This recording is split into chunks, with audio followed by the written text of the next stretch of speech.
Hi guys, I want to take a minute and just go through this latest quiz. Some of you are still getting there with the stoichiometry, so I did want to take some time with this, but I don't necessarily want to take class time because a lot of you guys got perfect or near perfect scores. So let me just take a minute and run through this. I do want to make another plug for using my method on these types of problems. A lot of you that didn't ran into trouble either because I couldn't read your handwriting because it's so abysmal, or because I just couldn't follow your work. Let's do this. Let's run through these. Here we're talking about a reaction between aluminum and chloride to give aluminum and chlorine to give aluminum chloride. And we're given that we have 13.5 grams of aluminum, and we want to know how much mass of chlorine will you need for a complete reaction. Okay, so in this case, we're not asking about aluminum to aluminum chloride. Instead, we're saying if we have this much aluminum, how much chlorine do we need to completely react it? Okay, so we start with 13.5 grams of aluminum. Please use my system. Most of you who are not using it are having lots of difficulties. The molar mass of aluminum is 26.98 grams of aluminum into 1 mole of aluminum. And then we take the molar ratio. For every 2 moles of aluminum, I require 3 moles of chlorine gas. Okay, and remember, it asked me for mass of chlorine, so I have to say 1 mole of Cl2 is 70.90 grams of Cl2. If you put in half of this value, you forgot that it's Cl2, okay, that it's diatomic. Remember our mnemonic, have no fear of ice cold beverages. All of these guys are diatomic. You will need to remember this to have success. Sorry, that's chlorine. Okay. So if you do this and you multiply this out, you get 53.21 grams of chlorine.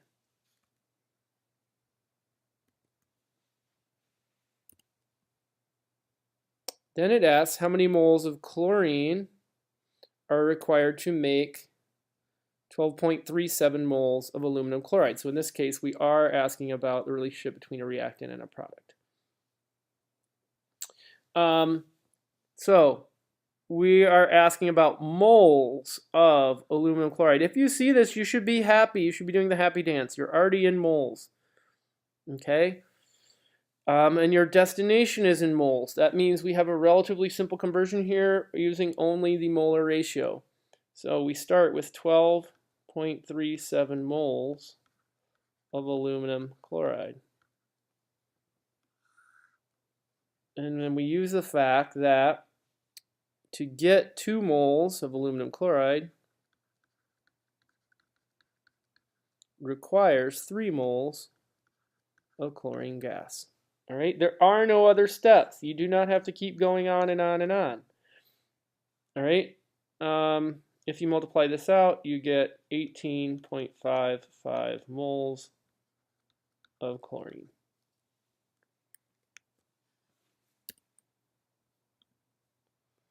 All right, which equation is not balanced properly? It turns out to be this one here. I'm not going to spend a lot of time on that. A harder balancing one here. Don't do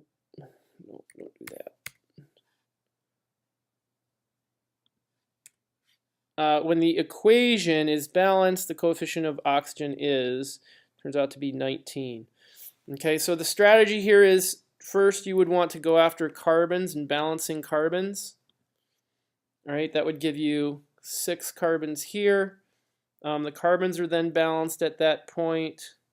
If you have an element by itself, you always want to balance that last. Okay. If you then do this, you're now balanced in hydrogens, you end up going back and needing to, in order to balance the oxygens, you need a 2 here. And you can either do this. You can either say 19 halves here. This is actually legitimate to do. You don't see it very often. Or, sorry, no 2 here. Or you can multiply everything by 2, and then you get 19, 2, 12, and 14 as your coefficients. Okay?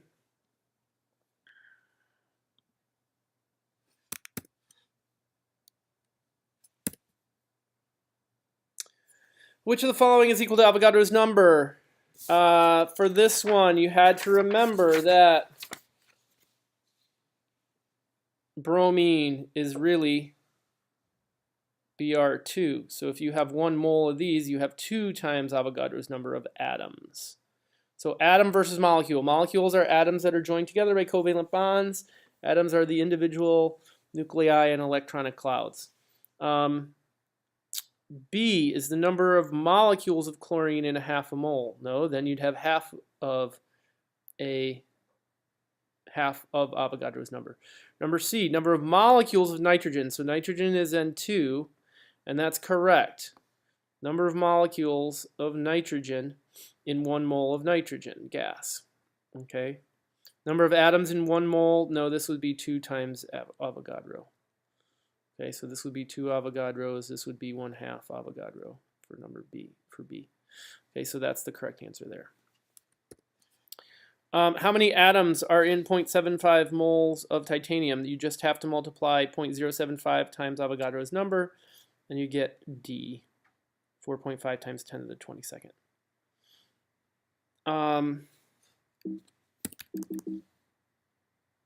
Molar mass of gold chloride works out to be 303.6.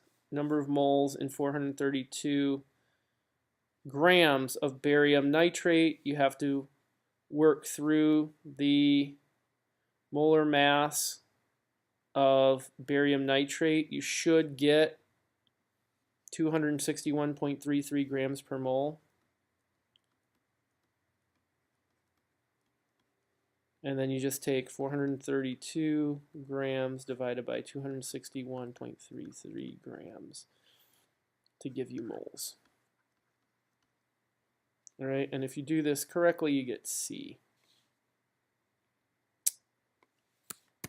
All right, find the mass in 3.1 times 10 to the 10th molecules of F2. So for your, if you're thinking about your map, your stoichiometry map, in this case, you're going to go from molecules to moles and moles back out to mass. Okay, so you're going to take 3.1 times 10 to the 10th. That's going to get divided by Avogadro.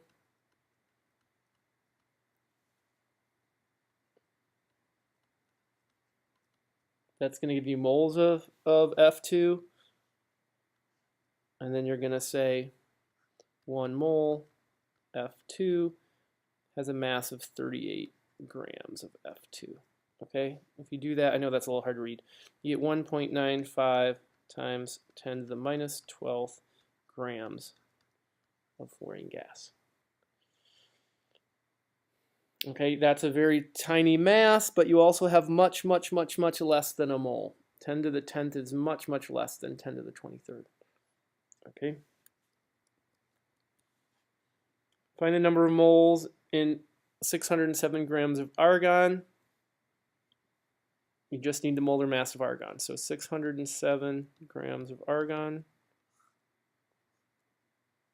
We get 39.95 grams of argon per 1 mole of argon. When determining the moles of gas from the volume of that gas, why is it important that the volume be measured at STP? Again, lots of you guys like to restate the question, but the real answer is because it's only at this temperature and pressure that the relationship holds, that you have 22.4 liters per mole. some of you said something about the volume of the gas being temperature dependent. That's probably even better, or even closer to the full answer. I actually didn't grade this question. This was an ungraded question.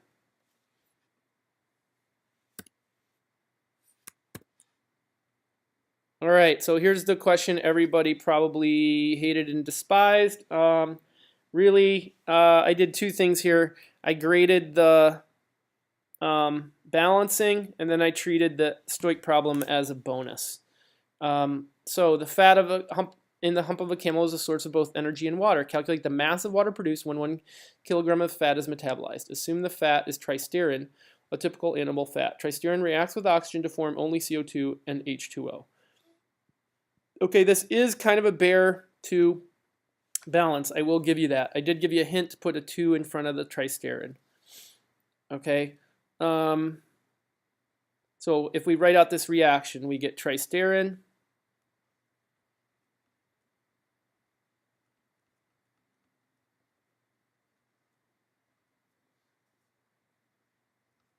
plus oxygen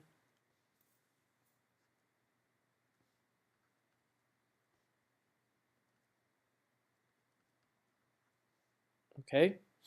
I did tell you to put the 2 here. What I did is I went for the hydrogens first, and I put 110 here. That gives me 220 hydrogens on both sides. Then I went after the carbons. 114 carbons here. Then you need to go for the oxygens. You need to take in the fact that you have 110 oxygens on here plus 228, so a total of 338 oxygens over here.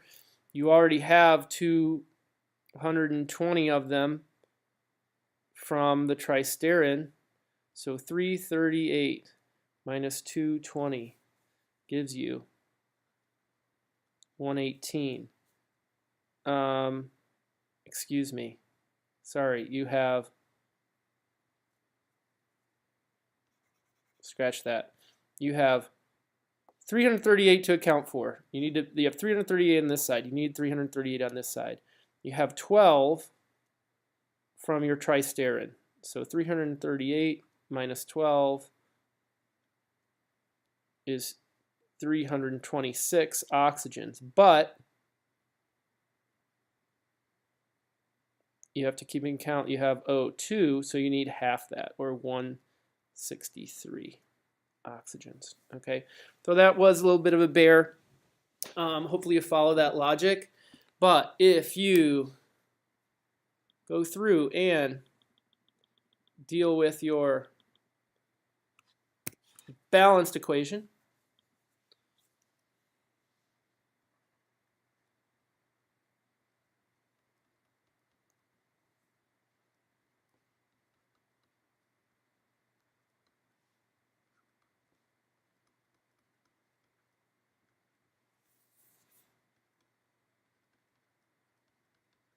you can now do the stoichiometry. If you have, some of you had trouble with this, 1 kilogram is 1,000 grams. Anyway, if you have 1,000, you're going to want to be in grams because your molar mass is in grams. 1,000 grams, and I'll just abbreviate it as fat because this is easier to think of this way. If you add up 57 times 12, 110 times 1, and 6 times oxygen, you get 891.7 grams of fat in 1 mole of fat. All right, and remember what you're asking for is mass of water. So you need to get to water. You can say 2 moles of fat give me 110 moles of water. And that 1 mole of water is 18 grams of water. All right, and if you go through this, you get something like 1,110 grams of water, or 1.11 kilograms of water.